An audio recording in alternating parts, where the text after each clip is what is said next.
So what's going on guys, Kate is here and welcome back to a brand new video. For today I will show you the top 3 best PvP and PvE builds in Albion Online.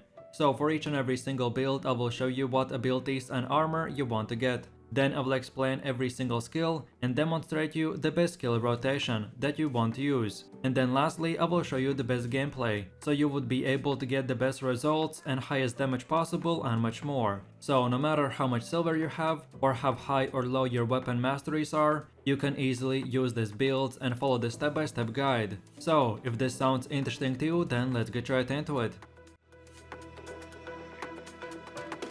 So then moving over to the first build, which is the light crossbow, and we chose this weapon because it's high damage over time. The gameplay itself will be very simple and you will not have to worry much about stacks, and unlike the other crossbows, the one-handed crossbow will give you a wide versatility for PvP and PvE. So if you are looking for one of the highest damage builds in Albion Online for all type of content, then this is the one for you. So then moving over to the build itself, and for the weapon we want to go with the light crossbow. Then for your Q spell you want to pick the second option, then for your W pick the second option as well, and then lastly for your passive go with the well prepared, which is the second option. Then for your offhand you want to get the creep candle, then for the helmet you want to use the assassin's hood and pick the third ability and first passive. Then for the chest armor go with the cultist robe and pick the third ability and first passive. Then for the boots go with the royal sandals and choose the third ability and second passive. Then for your cape you want to pick the Thetford cape, and then lastly for your consumables you want to go with the poison potions and beef stew.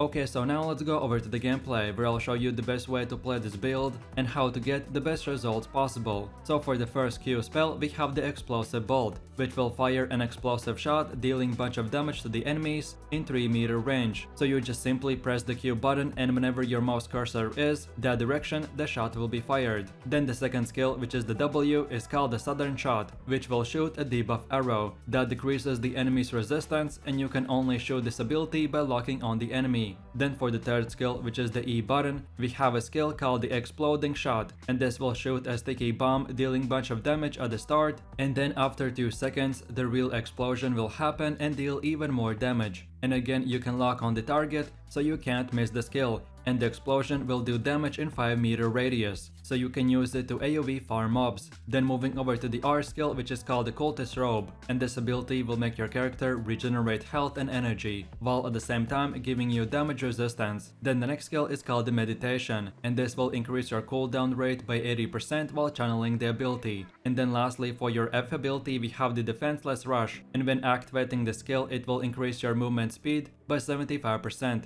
and increase your damage by 15%. The only downside for this ability is that when you activate it, your defenses are lowered by 13%. So usually we won't use this ability when we are about to deal a bunch of damage. And then not to forget about our consumables and cape passive. So for our Thetford cape we will do a bunch of damage every 15 seconds when we auto attack the enemy. So don't forget to keep on using auto attacks when the rest of your abilities are on cooldown, or just remember to keep on watching this cooldown on the top left corner of your character icon. Then for the fame farming and general PvE we use poison potions, so if you don't have that much silver use poison potions only for bosses, or if you have a lot of silver then use them as much as possible. And then last but not the least, keep on using your food every 30 minutes, which again is located in the top left corner of your screen. So with all of this said, let's move over to the rotation. And PvE and PvP basically work the same way for this build. In PvP you may only want to save your potions and chest armor ability, which is the R skill, but for PvE I recommend to use it as often as possible. So then for your rotation at the beginning of the fight you want to activate the F ability, then use the W skill, and then use the E ability. Then from here we activate our D ability, then when that is done channeling we use again the W and E, and in the meanwhile while most of our skills are on cooldown we use auto attacks and the Q skill as much as possible. And then lastly, if we ever get low health or need some defenses, then we use our R ability. So let's see what we did in this rotation. But first of all, using the F ability we give ourselves 15% damage increase, and then we use the W plus E combo because the W will do damage and lower the resistance distance of enemy, so then by using the E ability right after, we will increase our damage even more and do very high DPS numbers. Then after that is done, by then using the D skill, we will channel it and every second it will lower our cooldowns by a lot. So then very quickly we will be able to do the W plus E combo again, and then lastly, while our main skills are on cooldown, we use the Q and auto attacks as much as possible for just extra damage, and that's about it. So in a quick summary, if you're looking for a top tier player build that will do very high damage and you can use it for solo or group PvP and PvE, then this is the one for you, so have fun. So then moving over to the second weapon, which is the one-hand dagger. And if we take a look at the pure damage numbers, then this weapon from all daggers does the highest DPS. But unlike the first build, you have to be more careful when playing this one. And instead of doing damage over time, you will do quick damage in few seconds. So again, if you're looking for one of the highest damage builds in the entire game, then this is the one for you. So then moving over to the build, and for the weapon, we want to go with the dagger. So for your Q, you pick the second option, then for your W, pick the last fifth option. And then lastly, for your passive, go with the deep cuts, which is the first option. Then for your offhand, you want to go with the torch. Then for the helmet, you want to use the royal helmet and pick the third ability and second passive. Then for the chest armor, go with the hunter's jacket and pick the third ability and first passive. Then for the boots, go with the royal sandals and choose the third ability and second passive. Then for your cape, you pick the Tetfor cape. And then lastly, for your consumables, you want to go with the poison potions and dead water eel stew. But then for the alternatives, specifically for PvP, I would recommend to switch the cape for Bridgewatch cape, and then lastly on your dagger only for PvP, you want to go with the fourth W. Okay, so now let's go over to the gameplay where I'll show you the best way to play this build and how to get out of your abilities the best possible results. So for the first Q ability, we have the Deadly Swipe, and this skill will make your character do a small jump that will deal damage in 3-meter radius, and each time you hit an enemy, your spirit charge will increase your damage by 6%. So then for the second ability, we have the Chain Slash, and this skill you can only lock on a target or object like traps or chests in dungeons, and this skill makes your character dash into the target while dealing damage, and the best thing is that you can dash up to 4 times. So if you see 4 enemies close to you, you can dash 4 times, and each time you will do increased damage and be immune to all enemy attacks while dashing in the animation. Then for the E ability, we have the Bloodthirsty Blade, and when you activate the skill, it will give you increased damage, increased movement speed, and each time you hit the enemy, you will regain a portion of their health, but at the same time you get a debuff, and even if you're not doing damage, your health will go down. So then in the next gameplay part, I will show you the best skill rotation and how to overcome this debuff. So then for the R skill, we have the Haste ability, and when activating, it will give you haste, which means that you will get increased attack speed by 60%,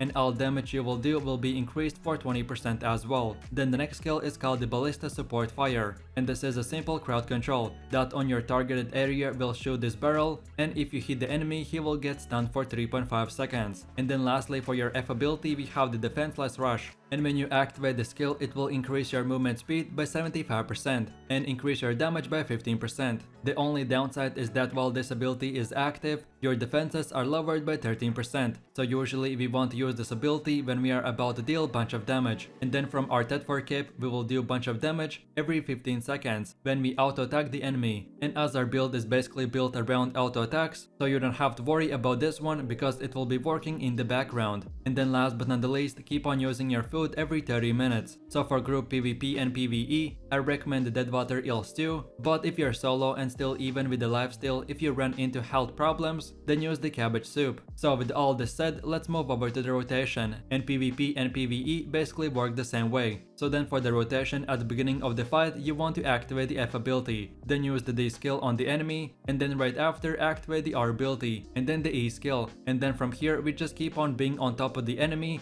while spamming auto attacks. And then when your main DPS skills are on cooldown, keep on using the Q and W as much as possible, as this build is basically focused around doing very high damage for 5 to 10 seconds and then waiting for about 15 seconds. In PvE, in the skill downtime, you can just escape the enemy attacks and keep on using the rest of your skills. But for PvP, usually dagger players use their one-shot combo and then run around while getting their rotation back up, and then you repeat the same process. So let's see what we did in this rotation. But first, while using the F ability, we give ourselves 15% damage increase. Then we use the D skill, which will stun the enemy. Then we activate the R ability, which will give us attack speed and increased damage. Then right after, we use the E ability, which which will give us life steal and movement speed. So then these 4 skills in this exact order is our main highest damage rotation, and if you use it properly, you'll be able to eliminate players and mobs in just few seconds, and that's about it. So in a quick summary, if you're looking for one of the highest damage builds that, unlike the first build, has the short high DPS windows and has super fun playstyle, then for sure try this one out and don't forget to have fun. So then taking a closer look at the last and final build, which is the one-hand frost staff. I personally have been playing this weapon for years now, and it is my most favorite one because of its playstyle, the ability to be a real mage with teleport ability and a huge outplay potential. And of course, like any of my builds, this setup is amazing for PvP and PvE. So if you're looking for one of the highest damage builds, then this is the one for you. So then moving over to the build, and for the weapons, we want to go with the frost staff. So for your Q, you pick the third option, then for your W, pick the second option, and then lastly for your passive, go with the aggressive caster, which is the third option. Then for your offhand, you want to go with the Tome of Spells, then for the helmet, you want to use the Royal Cowl, and pick the third ability and second passive. Then for the chest armor, go with the Scholar's Robe, and pick the third ability and second passive. Then for the boots, go with the Royal Sandals, and choose the third ability and third passive. Then for your cape, you pick the Morgana cape, and then lastly for your consumables, you want to go with the Poison Potions and Amulet. But then for the alternatives,